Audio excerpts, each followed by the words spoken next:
یہ جنت ارضی کے مناظر چین کے صوبے سچوان اور اس کے دارالحکومت جینگڈو میں منعقدہ باغیچوں اور باغات کی عالمی نمائش کے ہیں، جو 26 اپریل کو شروع ہوئی اور 28 اکتوبر تک جاری رہے گی۔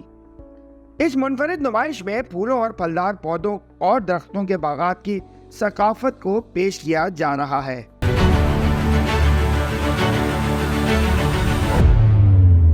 250 ایکڑ پر منعقدہ اس عالمی نمائش کو 2 حصوں میں تقسیم کیا گیا ہے۔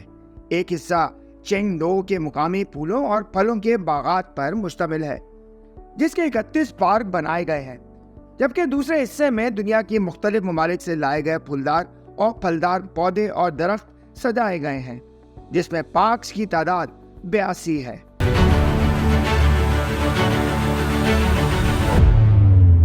چھ ماہ تک جاری رہنے والی اس نمائش میں سیاحوں اور فیملیز کی دلچسپی کے لیے 2000 ثقافتی تقریبات کا بھی اہتمام کیا گیا ہے، جن میں سچوان صوبے اور اس کے دارالحکومت چینگڈو کے مقامی کھانے، مقامی رقص اور دیگر دلچسپیاں عالمی نمائش کے شرکاء کی خوشیاں دوبالا کر رہی ہیں۔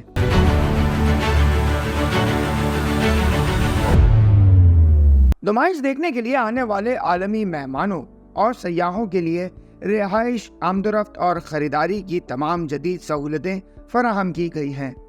ہارٹی کلچر پروڈیوسرز کی عالمی تنظیم AIPH کی منظوری سے ہونے والی اس عالمی نمائش کا انعقاد چین کے ادارہ national forestry and grassland administration, China flower association اور سچوان کی صوبائی حکومت اور چینگڈو کی میونسپل انتظامیہ کی طرف سے کیا جا رہا ہے۔ M2M اردو، جڑے رہیں منٹ ٹو منٹ۔